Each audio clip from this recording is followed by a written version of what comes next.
How we doing? Good? I'm going to use a couple analogies because I look at, the room's kind of split up. We can call you guys private cloud, we can call you public cloud. We'll have this as our hybrid section here. I'm Jared Bird with VMware, area partner director for the Western region with our channel community, as well as partner business manager, kind of dual roles. We do that a lot of VMware. And I run the desert, which is Arizona, Nevada, Utah. 4.5-year VMware veteran, which over 50% of our company was hired in the last 2 years. So hyper growth, right? One of the fastest growing software companies ever in history. We'll get into that a little bit and what that really means. I think importantly, I'm a local, right? When I see the name Honeywell and Bull, I remember Sperry. I mean, I had relatives that go back that far, right, here in the valley. So 33 plus years in Arizona. I reside down in Chandler. So we all pay the same tax code. I start off with just kind of break the ice a little bit. I put a little cartoon up here. I'm in your guys' way, so I'll move over. This is actually came out of our V Forum that we're holding. Anybody been to VMworld? So one guy. Ooh. Okay. VMworld is it's our annual event that's held in Las Vegas or the Moscone Center in San Francisco. Pulls upwards between 15 and 18,000 people. It's the largest industry conference. We bypass Oracle World. But if you have a chance to go there, please do. It's August 30th in Vegas. This was at our V Forum in Anaheim today. We had 2,300 people. Free show. We do these V Forums usually on an annual basis. They're free. They're pre-VMworld. And this is one of the slides that was there today that I thought was actually pretty good because there's a lot of cloud washing, as I'll call it, going on, and everybody's slapping cloud on their marketing, on their products. And I think after seeing, we're going to bring it down to reality. Really, what does it mean? And let's literally net it out. I think it's extremely relevant, right? You can read the slide. I don't need to read it to you, but I put a circle around people, right? People, infrastructure, applications are really the core. So we are entering a new era. So you look at the history of VMware, started in 1999 on the desktop, really. And so when we talk about desktop computing and user computing, that is our foundation. Citrix likes to get under the underbelly of VMware and calls it a server company. Our core is actually at the workstation level. So 1999 to 2007 is really when we pioneered what's called x86 virtualization, right? During that time, we had hyper growth, went to $1 billion. The reason I wanted to show this is if you look at the next evolution of the organization, we expanded beyond just the hypervisor, right? It's not just ESX, or at the time GSX. It's the tools that stack on top of the hypervisor, which we called vSphere, right? So between 2008 and 2010, we went from 1 to 3. So if you look at the growth pattern, right, we exploded. And also, important to note, we had a lot of leadership change during this period. We had Paul Moritz, we brought in Todd Nielsen, we brought in Steve Herod. And when I talked to some of the application fabric called vFabric, I talked about infrastructure. These are really the guys that did the playbook at Microsoft for 20 plus years. Paul, Todd, right? They were part of the NT platform. So you look at a lot of things we're doing at an application layer. It's very reminiscent of those days when distributed computing really took the mainframe apart. So really what we're calling this 2011 to 2014 is the foundation for the cloud era, right? What we're all doing here in this room and beyond is really building the next level. We're going to drill into this a little bit, not too far, really what that means for you and for your organizations. And first off, who's a VMware customer already? I know Apollo Group, right? I think you guys have upwards of 3,000 to 6,000 virtual machines. Quite a few, right? There's a lot of organizations here in the Valley that actually heavily virtualized. We have a very high density of knowledge in the Valley given the data centers that we have here, right? So their user base is pretty advanced. I go into some other areas like all held with state names. I mean, they're just now entering server consolidation. Before I came out here, I couldn't get a picture here fast enough. I made a quick pit stop at my son's school down at Fulton Ranch, and he was doing his big presentation today, so he had a suit and tie on. I have an 11-year-old and a 6-year-old, or excuse me, a 9-year-old. He'd kill me if I said that. So his presentation was on Disney. So I went in there, stopped, saw he had did an 8-minute presentation, right? Showed up, I'm in my suit, he's in his suit. Go, right? iPhone, filming him, post to Facebook. You gotta love how you can do this stuff anymore, right? Family's already commenting it before I leave the door. And then I said, I gotta run, right? Because I gotta go do my presentation. And he goes, are you doing it on Walt Disney too? And I said, sort of. right? Because when you think about virtualization, it's very magical at first, right? When you first get into it, you're doing some things that you couldn't do in the physical world, and you're really kind of pulling a rabbit out of the hat, right? And you're pulling a rabbit out of a hat that's got actual wallet and money, meaning ROI savings, right? You're just going like this. So I thought I'd kind of share that story. Crossover, we saw a crossover in 2009 between number of physical devices and actual virtual machines, right? Those of you that raised your hand, you're a part of making this happen, right? This crossover. The crossover meaning there are now more virtual machines in the world than there are actual physical devices, right? We tipped over. Really, what does this mean? It's now it's more about management automation, right? The server consolidation that you've all done. Anybody go from 100 servers to 40 servers, right? You put in a really high-end SAN and some fast networking, life is good. You're saving on power, cooling, real estate costs, right? Now it's getting into more management automation, security, compliance. And we'd like to say it's getting more about the business and less about the blinking lights, right? It's about competitive edge. Virtualization is the foundation, and this is a statement, to the cloud era. This had to happen before we can get to this 2011 to 2014 cloud era. Virtualization had to happen first, right? It's the software mainframe. We went from mainframe to distributed computing, to we'll call it kind of Web 2.0 era. Virtualization is that foundation to make this happen. We're building, and our customers are building software mainframes, right? You're doing it with x86 architecture. So taking the crossover coupled with, this is the Gartner Magic Quadrant. So Gartner just started doing an x86 server virtualization Magic Quadrant, by the way. And when we first saw this, we went, fantastic. Very few times have you seen a Magic Quadrant where there's a leader in the right-hand corner that's actually on their own, right? That's solo. So if you've bet on VMware and you've bet on virtualization as your core platform, we like to say you made the right choice, right? The hypervisor battle, and we'll get into the hypervisor a little bit, the war's kind of over, right? And it does matter. So we'll get into free versus free. You know, Microsoft likes to take us into free. That is, we'll put that myth down. So leadership in 2010, and we'll get a little bit more of the technology piece. In preparation for this, I heard that let's talk about Microsoft a little bit. Let's talk about Citrix. Let's talk about those other guys. Time and time again, we keep hearing that VMware is the leader. When Microsoft first entered the space, it was big. Oh, VMware's done, right? It's over with. War's over. The massive $50+ billion giant is just going to take over. Actually, it didn't happen. And we'll get into a little bit why. Right? So these are just various stats. And we can talk about Zen, too. Anybody running Zen? Zen was an open source hypervisor, right? Zen was an open source hypervisor, we'll call it a religion in a sense, that was purchased by Citrix. So Citrix bought Zen for $500 million. What happened? The religion fell apart. All the developers go, right? They instantly start a new project now called KVM. So if another corporation goes and buys KVM, guess what? They're all going to leave and they're going to start another project. These guys are anti-corporate, right? We've seen that time and time again. So Zen is the hypervisor of Citrix. And then just some product awards. We constantly get product awards year after year. I often open up my presentations with, you know, I'm here on behalf of VMware, of course, and a custodian of a really great company. If you ever go out to Palo Alto, it is actually mind-numbing. The innovation is occurring on that campus. We have this massive campus in Palo Alto. I mean, guys run around in blue jeans with long hair. It's all good. They're driving those little things, segways, in between the different campuses and the pods. It's all very open. It's a really, really cool environment, and the innovation that's coming out is absolutely maddening. And we're doing it for our customers, right? So on the CIO front, who in here is an actual CIO? Well, how will I rephrase it? You lead IT, you lead strategic direction, technology. There we go. Line of business owners? No? Okay. This is fascinating simply because this Gartner study in 2010, right, there's only 15, right? These are exhibits. So Gartner does this study. A lot of manufacturers go off these particular studies. There's wireless, there's various ones. This one happens to be around what are your priorities? It's very general. And it's 15 exhibits, meaning 15 questions. It goes out to a random index of 500 CIOs within the Fortune 1000. They pick randomly every time.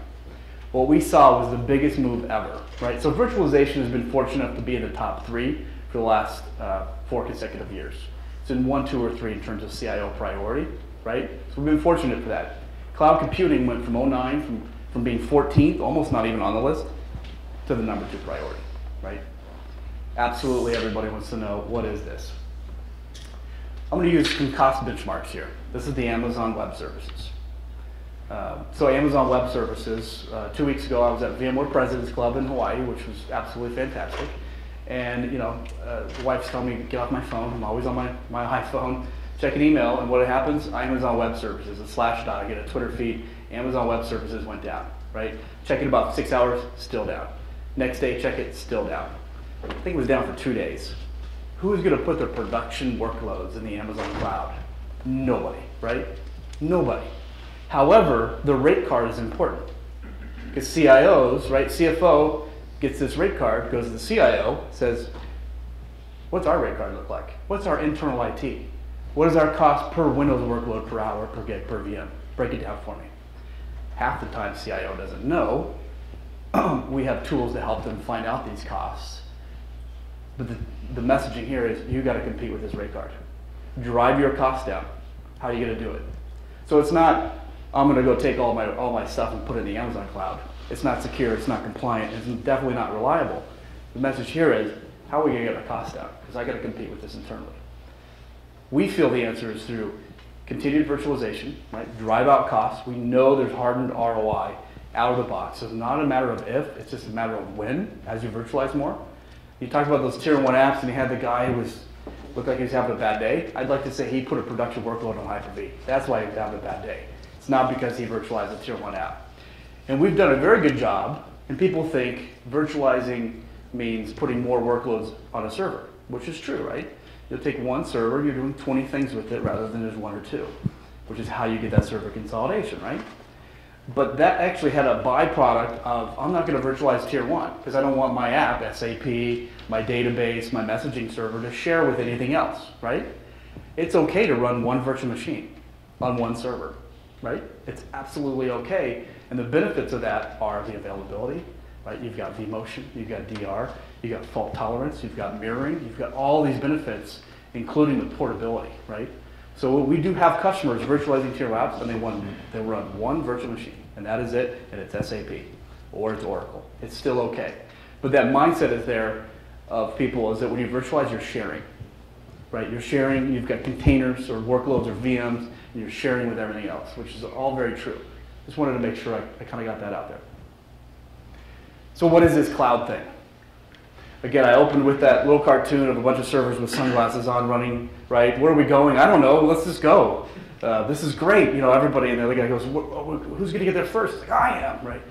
And then the marketing cloud machine is pushing out, right? So there's a lot of this cloud washing going on. So our cloud strategy at VMware is very much a hybrid, right? We don't feel that maybe in a very small business, like you just started a business today, I don't want any blinking lights in the back room. I don't want to call an IT guy. I'm just doing everything with Bull. Here you guys go, rock and roll, right? I just want to run. Okay. Realistically, enterprise, mid-market, you've already got IT, you've already got investment, you've already have people perhaps. You're not going to go rush, fire everybody, go straight to the cloud. Not going to happen. It's going to be what we feel is more of a hybrid model. And downstairs we have the Subway franchise committee going on, right? You can use a lot of different analogies with maybe a Subway franchise, right, of going to the cloud. I don't know where I was going with that, actually. I was thinking about it going, I lost that one, sorry. But I always like to use relevance, right? So we call it your cloud. This is your cloud. It's however you want to do it. And I think you can resonate with that, and you can relate to it a lot more, right? And as we get into the user and the desktop piece a little bit, we actually, as users or consumers, are living the ultimate cloud. We're living in it already. And there's this generation of people that are in school right now. They're going to come out of school. We call it the Facebook generation, right? They are on demand, anytime, any device, anywhere, right? My 11-year-old son goes over to his friend's house. He logs on the Xbox. It's his avatar. It's his games. It's his profile. It's his friends list. It's his messages. It just works, right? You don't have to do anything but log in and put in a password. So even our kids are living in the cloud, per se, right? iTunes, you've got multiple instances, Netflix, all these things, they follow you. You get to the office, you got a lot of applications that I would bet you use the Shift F4, right? Not going to fly. That is old. We've got to modernize our apps. So cloud is changing this landscape. Something that's really important that's in between here. Bottom layer, infrastructure, right? Existing, keyword, existing data center, existing people, existing hardware, existing infrastructure, existing software. There's nowhere in our messaging, VMware or Bull or anyone, that says rip and replace. Not at all. Leverage existing investment, you have to. And then you've got the public cloud. What's in the middle is what the user interface with. It's really about the application, right? You got your existing applications, your new enterprise apps you're introducing in the environment. Who has new enterprise apps are rolling out in the next 12 months? Right? Everyone. You're rolling out a new app. And then you have this thing called software as a service. And actually, if you survey internally your organization how many SaaS apps you have, I bet it's more than you thought. Right? HR applications, Salesforce.com, CRMs, you name it. There's a lot of SaaS apps. And then you have this at the top. And just looking and querying this room, I saw probably 4 different types of devices. Right? You've got iPads in the back, and device proliferation. Right? And if you went to the electronic showcase, there was 84 tablets introduced. Right? So IT is absolutely getting annihilated by new devices that, hey, I want to use this for business, I want to use this for work. Or somebody in accounting just got a brand new MacBook for Christmas or their birthday. I want to run this, right? I want you to run my applications on my new MacBook. So IT is getting hit with this. We call this is our challenge together, right? Is to meld this all together in a very cohesive, there's a couple big words in there. Secure and compliant, right? Always got to be secure, and it has to be compliant. So that is our challenge. So VMware, we're actually segmented into three business units, we'll call it. We've got infrastructure, we've got application, or we call vFabric, and we've got the user computing. Within there, separate R&D, different lines of business and business owners. But in short, what needs to happen is we have to evolve the infrastructure first. That's where it starts, right? We have really good people at VMware. They're really great with PowerPoint slides, by the way. So heavy in animations. I try to strip out a lot of them, but it does tell the story. So this is evolving your existing data center into a private cloud, using tools such as vSphere, vCenter Operations Manager, vCenter Server Standard, vCloud, right? vCloud Director. If you haven't seen vCloud Director, it's absolutely amazing. You can download a free trial, get going. But in short, it's creating organizations. There's no laser on here. Flattening your network, flattening your storage, flattening your compute, categorizing them all together, right? And creating organizations. You can create an organization or a virtual data center, as we call it, that's just marketing. The underlying layer, yes, it's all the same data center, but you can create a virtual data center on top of it. Is anyone familiar with the term of VApp? Guys, he knows a lot. So VApp. A VApp at VMware, so now let's think about it. We've got hypervisor, we've virtualized hardware layer, right? We've taken resources and we've spread them out throughout the organization. It's no longer about one individual device. It's about shared pools of CPU, shared pools of memory, shared pools of disk, right? Everything's now shared. You isolate things out. Now you create virtual machines, right? That are sitting on top of that. The virtual machines you can assign how much hardware, how much resources they actually have that they can utilize, right? So now what we're able to do is create virtual data centers through what we call VApps. So a VApp is basically a virtual machine in a way, or a wrapper with multiple virtual machines inside of it, right? Various workloads. And then it's packaged as an actual VApp. You can take that VApp and go roll it into and make catalogs, right? Self-service in a way. It's all very much about self-service. This is really what we call private cloud. And here it is bundling it all together. Compute, storage, networking, integrated security, private cloud infrastructure. You're running the show, right? All very automated, all very self-service. And I'll get into kind of how it is most organizations and then post vCloud. So enterprise hybrid cloud computing with vCloud Director. You get your cloud infrastructure, your private cloud, your apps. This is where we would separate the room, right? Private cloud, public cloud. In the middle of this row here is the hybrid piece. Your workloads can move, portability, right? Workload can move over, it's living over there. You've got a single pane of glass. You can see it when it's over here, and you can see it when it's over there. You wrote your SLAs. If the SLAs cannot be met, you gotta talk to your service provider about increasing the bandwidth or whatever it is that it needs to meet those SLAs so they can move safely, right? and they move it back. Some might call that bursting, right? If you're retail, you're PetSmart, big VMware customer here in town, retail season's coming up, I need infrastructure ASAP, right? I don't want to go buy 50 new servers. I don't want to go increase my storage capacity. I just need resources for the next 3 months because of the buying season. Talk to Bull, burst out, move apps, get the job done, and then you can move them back, right? But it only has to happen. It has to happen in a secure and compliant manner. Otherwise, you're not going to do it. I see an hourglass down there. I don't know why. We often hear, and you can see on the back of my laptop, I've got the I Heart VMware sticker, right? A lot of IT admins who have that particular sticker, right? If you go to a VMUG group, has anybody been to VMUG here in Phoenix? You get 300 to 400 people. Now, when I was at CA back in late 90s, early 2000, I'd go to a CA users group. It was like 4 guys on a Tuesday night eating pizza. These VMware VMUGs are 300 to 400 people. They've been up to 600 people, right? For 8 hours. It's not a Tuesday night, right? It's actually during business hours. So I do encourage you to go to the VMware community, and for the guys that have been there, you've seen the value in it. Go to these VMUGs, they're absolutely free. Gain a ton of knowledge. If you happen to be in sales, you get a lot of leads, right? You can actually go as far as get a tabletop and actually do a keynote if you'd like at those VMUGs, so highly encouraged. So we offer the secure hybrid cloud for enterprises today. We're not talking future. Our competitors like to talk future. They like to sell roadmap. We're doing this absolutely today. We have customers doing this today here in the Valley. And it's built, you build a private cloud with primarily these tools here on the left. It's vSphere at the core. Enterprise Plus. We do get a little bit granular when we get down to the versions of vSphere. If you're a small business owner and you bought vSphere Essentials, right, for $80 a server, you're not going to build a private cloud, right? You're lacking functionality. There's no vMotion. There's no HA. There's no vNetwork distributed switching. There's no DRS. Anybody familiar with DRS, Distributed Resource Scheduler? Kind of blue. If I had something to give away, I would. So DRS is a core feature within our vSphere suite, right? We got this called Enterprise Plus. It's a higher end of the suite. That is the ability to resource schedule virtual machines based on needs, right? So you've got a SQL database. Payroll is running. Payroll's hitting the database, right? It's getting really high I/O. What does it do? Talks to the resources. Look, I need more resources, but I'm sharing this server with 10 other guys, right? I need more.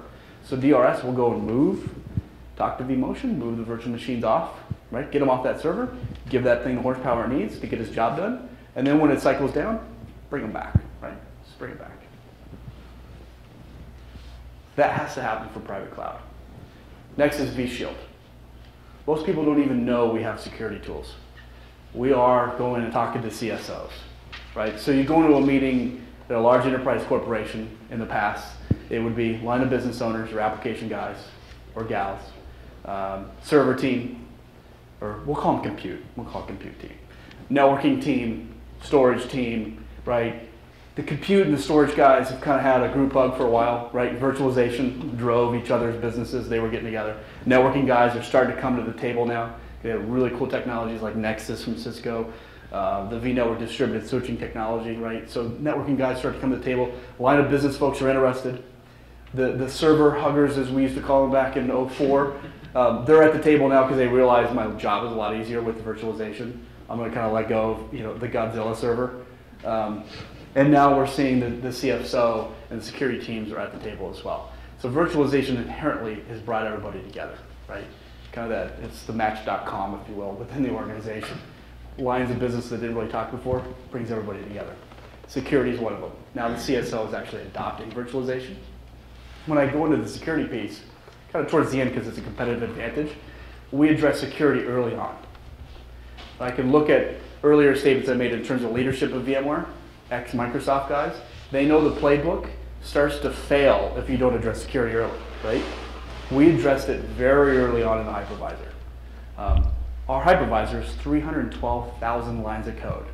The Windows Hyper-V core is 2.8 million. Our attack surface is tiny. So our security is right there. And then on the operations and management side, if you follow VMware as an organization, we've made a lot of moves in this space, both through internal R&D and through acquisitions. We have bought a bunch of tools from EMC. EMC had Ionics. We've got Application Discovery Manager, which helps you discover it's very popular with a tier 1 app and looking at all the dependencies, right?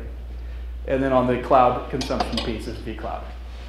And there are a lot of free tools. VMware does a very good job of giving you free tools.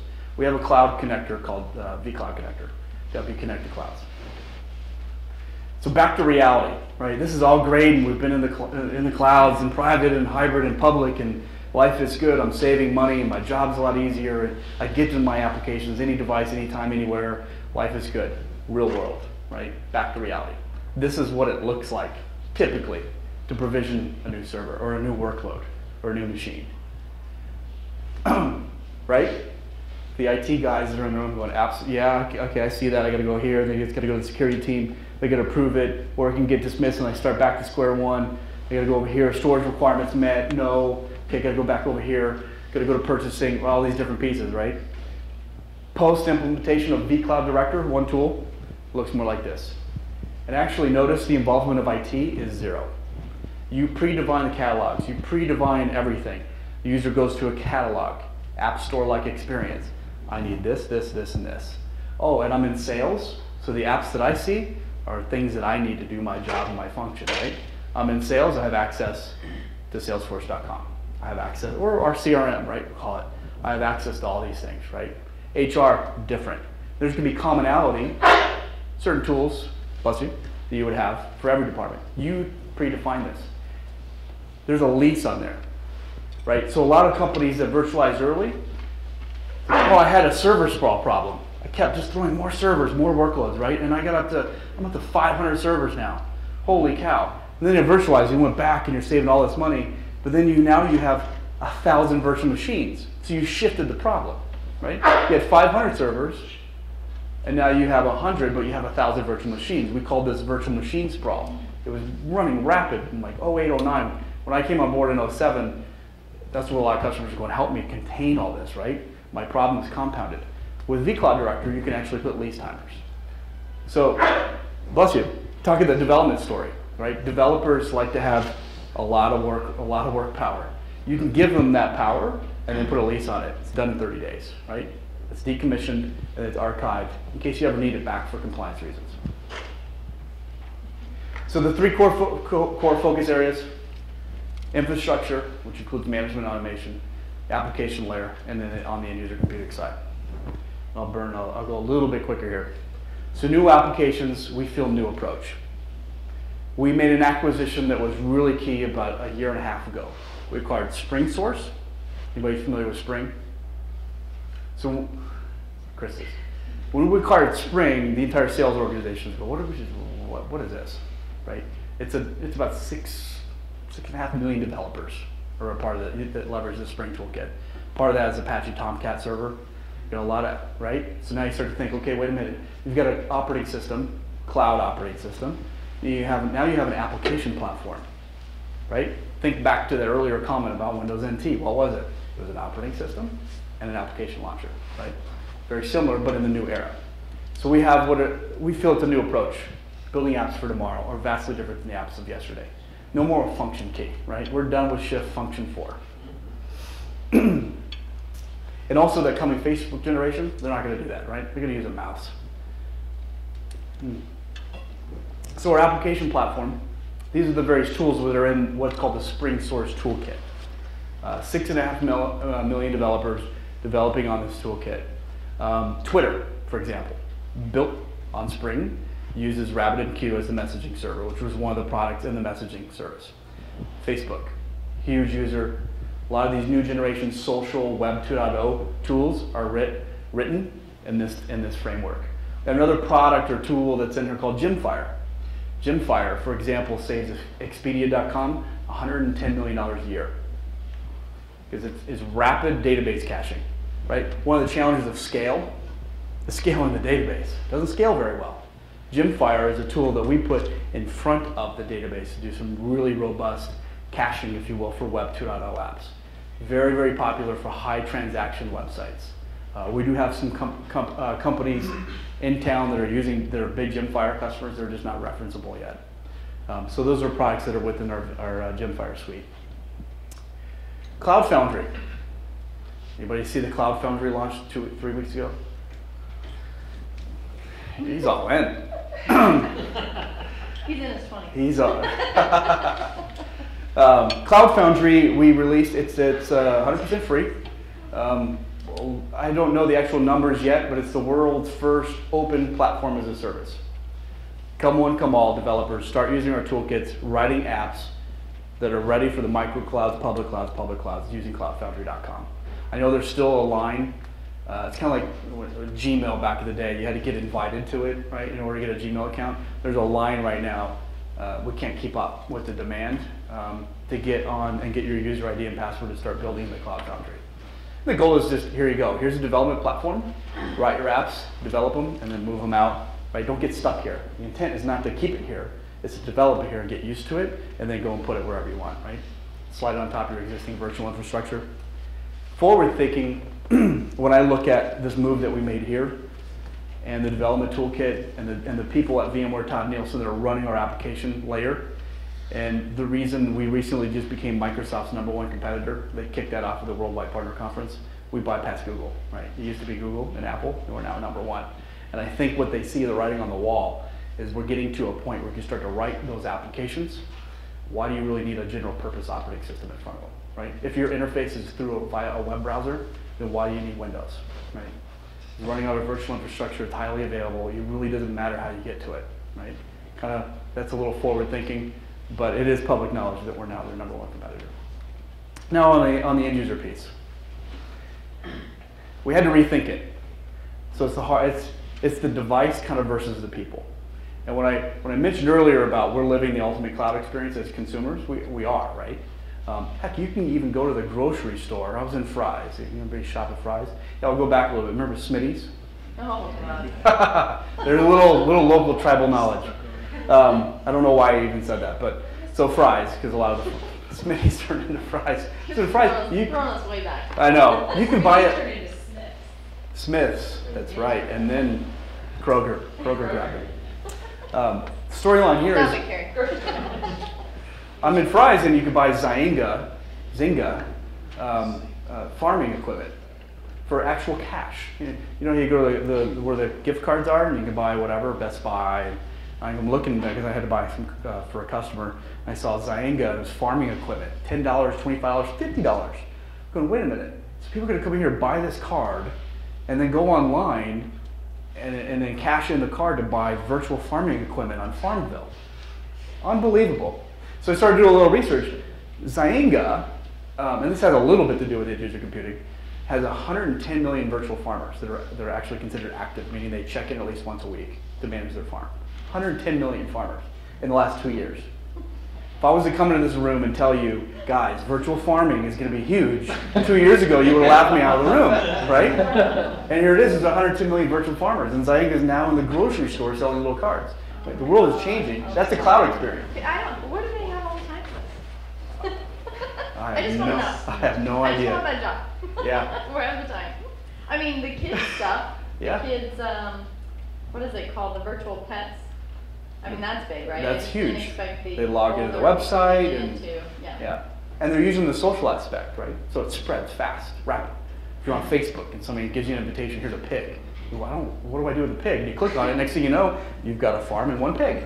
So then you start to build around it, right? And then it spreads, and then you get, I mean, it's absolutely brilliant. It's like a virus. So the end user perspective, and that does have a little bit of a feel to it too, right? We're living in the cloud.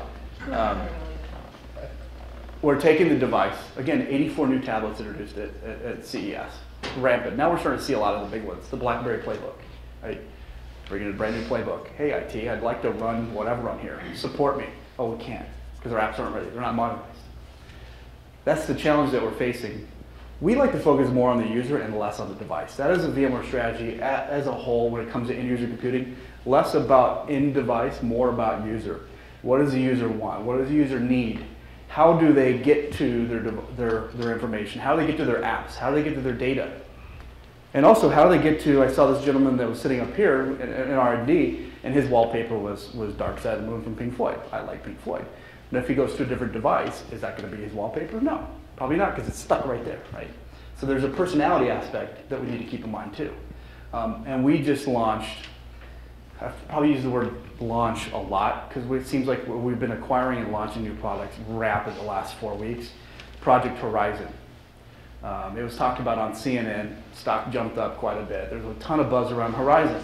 Horizon is all about image persona management, authentication services, and creating App Store-like experiences for the user, any device, right? Very, very cool stuff. So if you go on VMware.com, you'll see Horizon right on the front page if you want to double click in there. And a lot of it has to do with persona too. So on the end user piece, and we're running low on time here, modernize the desktop, modernize the application layer, unify it, and then focus more on the end user. And you'll see a lot of our VMware partners here in the area, they approach it this way as well. The methodologies and enablement toolkits that we provide to our partner base per se, they focus it more on the person. Let me go in and interview your users and see how they work and how they operate. Then we'll talk about the technology, right? So they kind of go opposite of that. We've seen Citrix go the other way. They try to make it more about the technology and less about the actual person. And then it's okay, there are environments where you're going to have blends, right? Maybe the use case for Vue is not 100% of the organization. Maybe the use case for Citrix is half. That's fine and great. Underneath, though, it's going to be on the vSphere infrastructure. Most Citrix implementations are running on top of vSphere. I just wanted to kind of show that we started the desktop. So when really VMware started at its core is at the desktop with our first product back in 1999 called VMware Workstation. I was tempted to throw up the flyer that we had at Comdex because we were talking about Comdex earlier, that we had at Comdex. Looks like it was created with Microsoft Paint, and it's got 4 little boxes, and it says PC, and then it says Hypervisor, Windows 95, Linux, Workstation, $99 with a corny gold star in the corner, right? That was the first VMware flyer that Diane Green and her husband Mendel, right, as a project out of Stanford, and they were trying to sell it at Comdex. That's where we started, right? That was Workstation. And it worked. It allowed a developer to separate their machine and run 2 operating systems simultaneously, right? And then we got into ESX. Anybody want to take a stab at what ESX stands for? This is going to maybe blow your mind a little bit. So in 2001, ESX, our server hypervisor, stands for Elastic Sky. So when you think about that and where we're at and talking about clouds today, very kind of almost creepy, right? Here we are, create server virtualization, called it Elastic Sky, and now we're talking about elasticity and agility and clouds per se sky, right? Pretty neat. The actual original company name of VMware was going to be called Disk Zero, was what it was called. But they went to go buy the domain, disco.com, and it was 12 grand, so they couldn't do it. So they went with VMware. Zimbra. This is the only slide I really have that's kind of got a product in it, but this thing's taken off like wildfire. We're actually the 3rd largest provider of an email platform on the planet. It goes Microsoft Exchange, Lotus, and Zimbra. We have 57 million mailboxes on our Zimbra platform. It's super, super inexpensive on a per user basis, very easy to implement, especially if you're already virtualized. It's an appliance. Just roll this thing out. Very popular for customers still running Exchange 03. They haven't quite made the leap or see the value in going to the next rev of Exchange, Zimbra every time. What it consists of, it's kind of the tabs at the top. Your web client is typically how it's accessed, or if you're not online, you access it through an offline client. And it looks very much like your MS Outlook. Or in fact, you can just use your Outlook client. Zimbra is on the back and acts like Exchange. Connects to your Active Directory, or if you have an Exchange server, LDAP, and also available any device, right? You can log into it using Zimbra. What I wanted to show you, get the various tabs up here. What it does extremely well is unlimited mailbox size. Never will you get that message about your mailbox is over its size limit. Done. And search. It is super fast search in terms of looking up something, because Outlook search is horrible. So we've kind of modernized, if you will, the email experience, and added, coming soon, we actually have a slide product now too called Slide Rocket, which I'm going to put this presentation up on Slide Rocket. So what's that? Our presentation. Yeah, your presentation too. What it is we felt PowerPoint hasn't been evolved, and presentation software in a whole hasn't evolved in the last decade. So SlideRocket is the kind of Web 2.0 new generation way of creating content and delivering it. And this is just a my portal view. I've got the VMware Bull presentation in here. I've got my cloud presentation. We just did a cloud presentation with MicroAge. And then I've got a video of Rick Jackson, our Chief Marketing Officer, telling his cloud story. It's really, really collaborative. It's an easy way for multiple people to log into one site and do editing real time on the same presentation. There's no more emailing the PowerPoint around. Use this version, you know, or this is R2A. It's all collaborative in an online form. Very, very cool. And the reason I put this in here after Zimbra is you see those tabs at the top. Those are the tabs of Zimbra. Just kind of think that we'll be adding tabs, right? So you've got a tab for social. You go in there, it's your LinkedIn, it's your Facebook, it's your Twitter feeds, it's whatever. You got a tab that's email, a tab that's calendaring. You got a tab that's a briefcase where you put documents. Then you've got a tab that says slides, right? You got a tab, we're just adding to it. So right now we have the razor blade. We're just going to start adding razors to it. So I want to talk about the journey, and then we'll close it up. And the reason I wanted to talk to the journey, we've done this in Forbes magazine as well. We went and talked through this because customers relate to it. Everyone is entering the journey to your cloud in some way, shape, or form, right? Typically starts test dev. And then you get into IT production. You're getting more out of your infrastructure than you did before.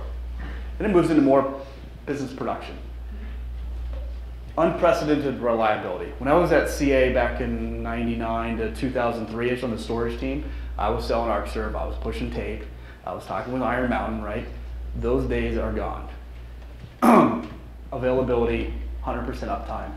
If you're not using fault tolerance, which is one of the features of vSphere, turn it on, right? Take a virtual machine, right click, say turn it, make it fault tolerance, spins up a mirror image of it elsewhere. That elsewhere could be anywhere.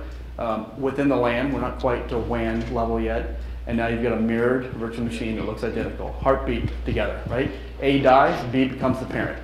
B spawns and creates another one, right? You've got constant availability or fault tolerance. And then IT as a service. So ultimately, private cloud computing is ITaaS, right? We got a lot of acronyms, so it is IT as a service. If we break this down into categories, it's about optimizing IT services. It's resource pooling, right? No longer is it about individual pieces of hardware. It's about compute, CPUs, or compute power, CPUs, memory, RAM, networking, right? Boom. Who cares where it's at? And automation. SLAs. This is more of a business discussion, right? IT as a service is more business, less about IT, right? You can't get there without going through these motions. Every single VMware customer goes through this journey. Every single one of them. They start at the beginning, and they go to IT as a service. Or that's the ultimate goal. That's the outcome. Most of our, on an average in North America, most VMware customers are about 32% virtualized, which isn't a lot. So there's still a lot of room for growth in terms of just core virtualizing tier 1 apps, virtualizing more. Do you have a virtualized first policy versus acquiring new hardware, et cetera? SMBs typically enter in the middle, right? Our small business customers, we'll say 20 servers or less, typically enter for the business continuity, right? You just want business continuity, so you virtualize there. It's less about server consolidation. And the results are absolutely transformational, right? And we've got customer after customer that would nod their head to all of those things in terms of financial savings, human capital, and then the ultimate byproduct, which we love, right? Green energy. So the advantage, and I'm going to blow through some of these a little bit here. We feel we have the best platform for your environment. You have the most choice, more choices for your cloud. And since we are here with Bull today, get a pretty clear choice, right? And then better security. You have to address security. It's got to be compliant or else the whole thing doesn't work. vSphere is a recognized leader, right? vSphere is the core foundation. It is the #1 hypervisor architecture. It's extremely thin. There's no general purpose OS. Hyper-V requires an OS still, which we know has security problems. We know has reliability problems. You still got to have a Windows operating system in a Hyper-V environment. We feel that's completely flawed. And there's some reasons around that have to do with patents too, that we do it this way. Reliability extremely high. Competitors, single point of failure. Zen, which is based on Linux, requires a general purpose operating system. It's called DOM0 in their world. Still single point of failure. Innovation. VMware is an absolutely hyper-innovative company, R&D out of Palo Alto. It's the Stanford Research Park, always ahead of the curve. So we start with vSphere, then we stack on 100% of the Fortune 100, 99% of the Fortune 1000, leading the Magic Quadrant, marquee names, right? All good stuff. So if you've chosen VMware, it's kind of like picking IBM back in the day, right? Back in the 80s, you wouldn't get fired for going to IBM. And the same thing with vSphere. Large ecosystem. Ecosystem's key. Hence, in the beginning when I showed the circles, right? We kind of got the ecosystem in 08. You've got to have standards. You've got to have that massive user base for standards to start to come into play. So we've got over 1,300 technology alliance partners, 25,000 channel partners, and we've clipped over 60,000 VCPs, of actual VMware certified engineers. We've got to a point where VCP, where it's elevated now, there's additional certifications that people are getting. VCAP, data center design, data center architecture, and then the coveted VCDX, which is our high-end certification of VMware. To put in perspective, there's one VCDX in the entire state of Arizona. One. Took him 16 months to get it. And he's over at IT Partners. Doug Baer, anybody know Doug? Guy's absolutely brilliant. More choices on the cloud. If you're looking at services, we have service providers here locally that'll do vCloud accelerators, help you build a private cloud in 30 days. I know there are a lot underneath the covers there, but we can do it. We have vCloud jump starts. Competitors are selling features. They're still talking about vMotion. We can do vMotion, all these features. They're selling on futures. vCloud providers, there's a lot of choice here. I wanted to be able to put up a Bull logo, but we're not quite there yet. Verizon, Blue Lock, some of the vCloud providers. So what we're getting out of there is really about choice, right? There's 3,500 plus overall in the VSPP program. No hype, right? OVF was a word that was a format that was in the presentation earlier. That is a standard. It's an industry standard around vSphere, is the open virtual format. Citrix, Microsoft, everyone who has hypervisors complies with the OVF.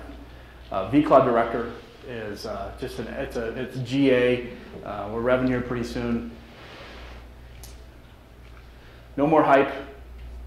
Security. We can talk about it. We can do security just for an hour. In short, vShield, our security portfolio, and it's also their security built into vSphere. It works within. It's not a rip and replace. We've taken physical security and it's virtual security, right? Done the same thing pretty much, right, at the hardware layer. We've got now virtual. So we have virtual security, VPNs, firewalling, right? Policy driven. You can wrap packages around your virtual machines. This way, if your VM moves from over there to over here, and you had security policies over there, it's going to be the same security policies over here, right? Secure and compliant. Build out. Security costs, driving out cost. So in closing, I wanted to put some competitive piece in here around, we feel it's the best platform, the most choices, and the highest in security. And it's all I have. I know I went 5 minutes over, I'm sorry, I tried. If I would have talked about Zynga and farming, I would have done it. But that went a little bit over. So again, I'm local. Twitter, we're a big social media company of VMware. So Twitter, I got a local phone number. We've got about 20 employees here locally. When I started, it was like 2 guys in a moving truck. And we've actually expanded. We don't have an office, we're all virtual. But there is a pretty big team here. We actually have desktop specialist Bernie. He was a 15-year Citrix veteran. He's a desktop specialist at VMware. If you're looking at a desktop project, Bernie's just an absolute guru. We have really good partner community. MicroH, who's partnered pretty heavily with Bull. Old name, right? MicroH. I started in MicroH back in the early 90s, down there on Priest, right? And then you get guys like IT Partners and Trace3 and Custom Storage. We have a great partner community here with a lot of knowledge. So even though there's 20 of us, if you do the math, there's hundreds of others, right, in our extended family. So lob me an email, anything VMware related, we'll get all over it. So we're one big happy family. It's all about, driving out costs and making you guys more agile. So thank you very much, and we'll go out back, right?